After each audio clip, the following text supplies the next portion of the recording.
Okay, we'll start with this. Jaron Boots Ennis versus Cody Crowley, mandatory title fight ordered by the IBF. What are you just talking about this guy? Those dick-sucking fucking fanboys. The next fight for Jaron Boots Ennis won't be so voluntary after all. BoxingScene.com has learned that the IBF has ordered the unbeaten welterweight titleist to next defend versus Cody Crowley. The two sides were actually summoned to enter a 30-day negotiation period beginning on January 31st. So this order came down already. IBF welterweight champion Jaron Ennis was promoted to champion November 28th of last year. His mandatory defense is due on or before March 28th of 2024. IBF's championship's chairman, Carlos Ortiz, stated to representatives for both boxers in a letter obtained by Boxing Scene. The leading available contender is number 3, Cody Crowley. March 28th, that's before the Zoo versus Thurman card. It's the only card the PBC has announced since jumping into bed with Amazon Prime. Negotiations should commence immediately and be concluded by March 1st of this year. If you are unable to come to an agreement for this bout within the next 30 days, the IBF will call for a purse bid. Ennis is represented by his father and head trainer, Derek Bozy Ennis. Given his current lawsuit with estranged promoter, Now Boxing Promotions, TGB Promotions' Tom Brown was named as the point of contact in negotiations for Crowley. TGB is just another way of saying PBC. Cody Crowley's a PBC guy? He is. Jaron Ennis may soon be one as well. The mandated fight flew well under the radar, particularly as the sanctioning body ordered what is supposed to be a final eliminator between Karen Chukatsian and Harry Scarf.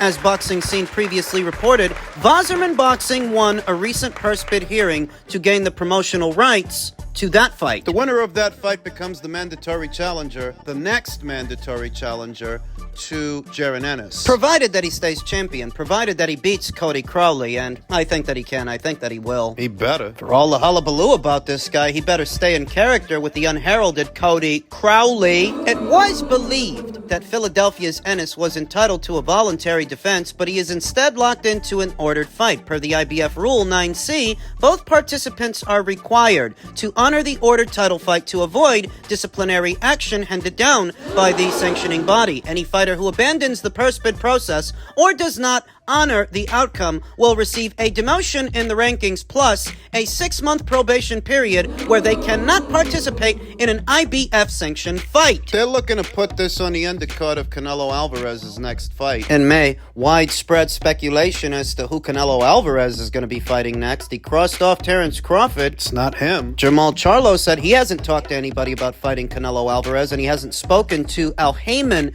since last year when he last fought. That's what he said. Samson Lewkowicz, David Benavidez' promoter, he said that the Canelo fight won't be happening for them at any point this year, so really don't know who Canelo's going to be fighting in May. But Ennis versus Crowley is supposed to be on the undercard. That's what they're saying. Ennis last fought in a 10th round knockout of Roman Villa atop a July 8th Showtime card from Boardwalk Hall's Adrian Phillips Theater in Atlantic City, New Jersey. The bout marked the lone defense of his interim title before he received the full version of the title later on in the year. July of last year, and he won't see action until May. So how long has he been out? What, 10 months? 10 months, the night of the fight? Just about. What I think is going on, I think that Al Heyman would like to sign this fighter to his PBC, and I think that Jaron Ennis would like to be signed to the PBC. I think he would, but he's got this legal situation with Now Boxing. It used to be helmed by the late Cameron Duncan. Why do you think that? Brandon Lee used to be handled by Cameron Duncan, but at the end of his deal with Cameron, he decided to jump into bed with the PBC. He is now advised by Al Heyman. And I've no doubts that Al and the people at the PBC, they had their eyes on Jaron Boots Ennis as well. They'd like to poach him too. He's got to sort out this situation with Now Boxing, which is now controlled by Cameron Duncan's wife. Explain it to me. A part of the deal that he reached with Cameron Duncan back in 2019 was that should Jaron Ennis become a champion, the contract would be extended henceforth. And he was elevated to full champion last year. Earlier this year, Cameron Cameron Duncan passed away, and the company, Now Boxing, it went to his wife. So she's got the contract on Boots, but she's not a boxing person. He's also suing for $1 million,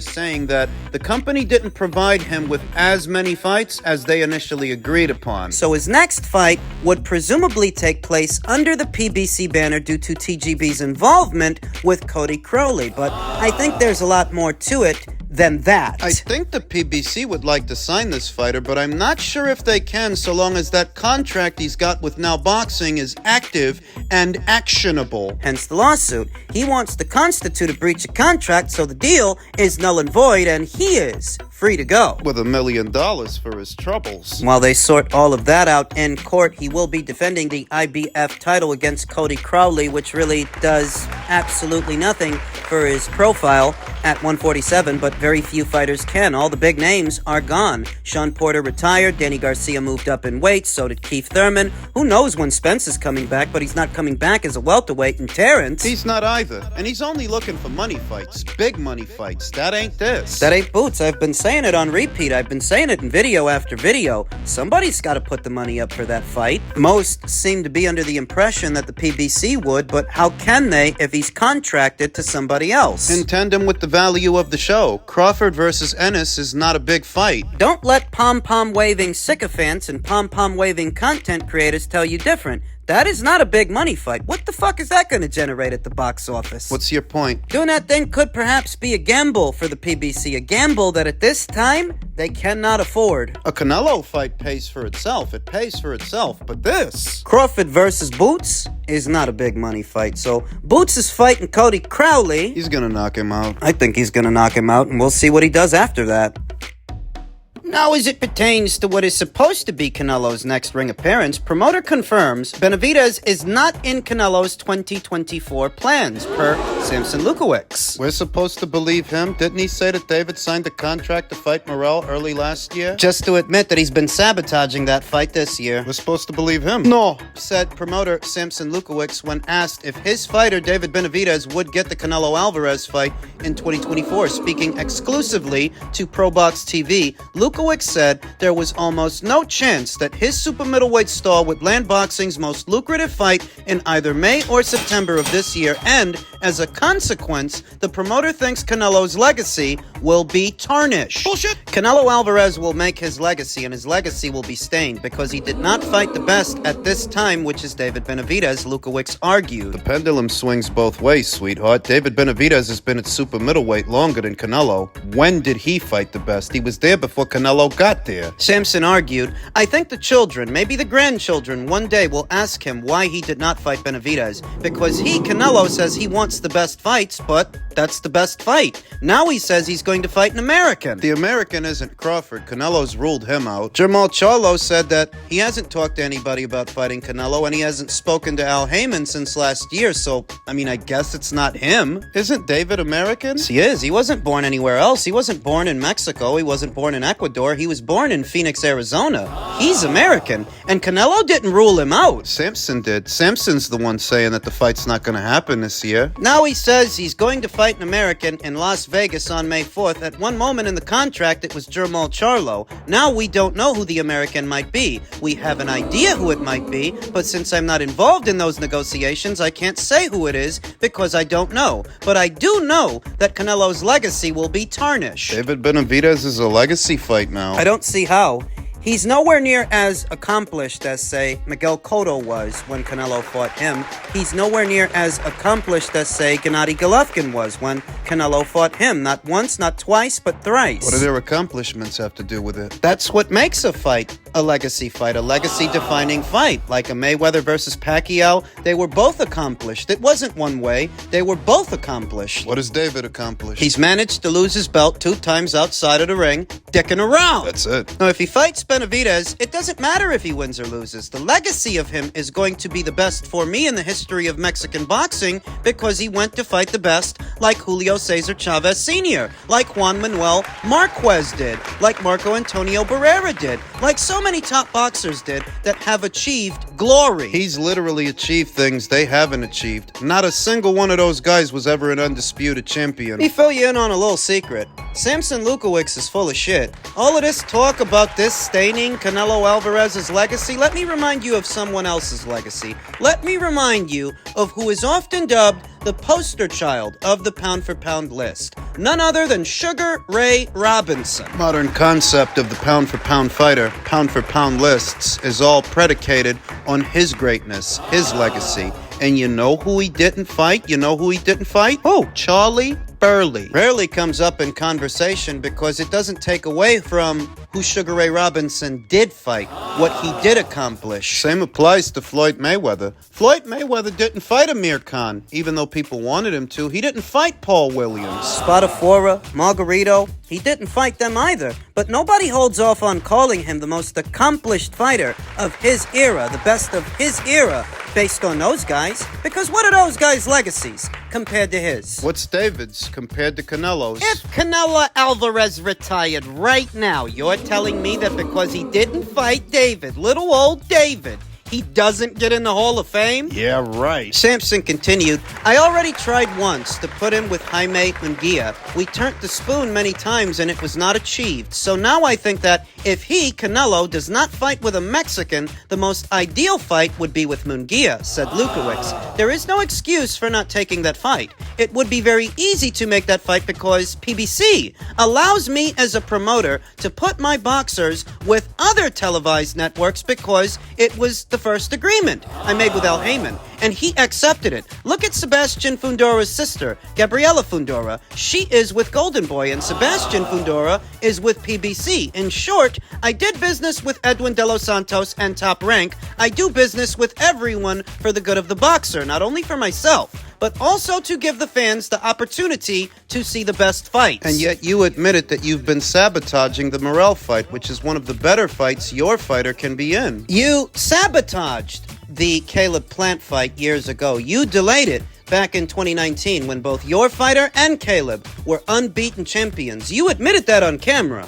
Now, Caleb Plant just posted on his social medias that you said that David Benavidez versus Caleb Plant needs to take more time. Why? Look, this business is for two reasons. Make money and more money. I'm pretty sure that Plant, you want more money as well as Benavidez. You need another two good fights, and then you can go to be a pay-per-view. The obvious answer fans would say, well, we want the best fighting the best. We're tired of paying for C versus D. We want A versus A. Well, you have two A's, no doubt. That's what I mean. Two A's and David Benavidez and Caleb Plant. To see two A fighters, you need to pay. You cannot be for free. You delayed it. It didn't happen until 4 years later when both your fighter and Caleb weren't champions anymore after they'd lost their belts. That's your fault. And when it did happen, what the fuck did it sell? You waited 4 years to do this fight so that it would sell under 100,000 pay-per-view buys. What are you, a fucking moron? Last year, towards the beginning, he tells YSM Sports Media that his fighter has signed the contract to fight David Morrell. So can we expect that in late 2023, early 2024? We have a signed contract. Oh. So he would fight, and beside that, A signed contract that Morrell is after. Morelli would fight Benavidez. See, that's what he started off last year with, saying that David Benavidez would fight David Morrell, so that this year he can admit that he's been sabotaging that fight, and he doesn't want them to have that fight until they both have belts. I'm supposed to believe this guy. I'm supposed to take his word for it. Just call a spade a spade. Call it what it is. You're willing to say almost anything. Come at it from any and every angle, because what you're really after is a Canelo Alvarez price, a Canelo Alvarez payday. You don't want to fight the best. That is not what this is about. You had every opportunity to fight the best fighters throughout 2 separate cycles of champions before Canelo unified this division. You were already there. You were there when Zerto had a belt. Uskateki had a belt. George Groves had a belt. You were there. You were there when Jose Uskateki lost his belt to Caleb, when George lost his belt to Callum. When Zerto vacated his belt, Billy Joe Saunders moved up and picked it up. You were were there. You didn't want to fight the best, so all of a sudden you want to fight the best now after Canelo Alvarez does all the heavy lifting because you want to fight the best? Is that what it is? Look, this business is for two reasons. Make money and more money. That's why when you start talking about legacy, I know that's not what's on your mind. That's not what this is about for you, legacy. You're saying it's a stain if Canelo never fights David. No more of a stain than it was for Manny Pacquiao, who never fought Terrence Crawford. Remember him? Canelo potentially not fighting David is no more a stain on his legacy than it was for Manny, who didn't fight Crawford, or Floyd, who never fought Spadafora, or Williams, or Margarito, or Khan. It's no more a stain on Canelo's legacy than it was for Leonard, who never fought Aaron Pryor. For Sugar Ray Robinson, who never fought Charlie Burley. It's no more a stain for him than those were stains for them. And you know why? Why? It's because of their legacies. It's because of what they left behind. When you get in a position like Canelo Alvarez, there's always going to be another guy. There's always going to be another guy with his hand out. It never ends. The reason that many fighters aren't remembered that way is because of who they did fight and what they did manage to accomplish. But what has your fighter managed to accomplish? See, I think the size of the stain all depends on the size of David's legacy. He doesn't have one. And if you keep putting him in there with cream puffs, he's never gonna have one. See, you're saying that the Canelo fight will not happen at any point this year. So what is David going to do this year? What is he gonna do? Year's worth of cream puffs or a year on the bench? Which one is it? Is that your fighter's legacy? Does that sound like a legacy to you? Of course, you're always going to get the odd guy that says this guy avoided that guy because that fight didn't happen. Of course, there's always... Of course there are always going to be people like that, and of course there's always going to be a guy like that. Andre Ward retired,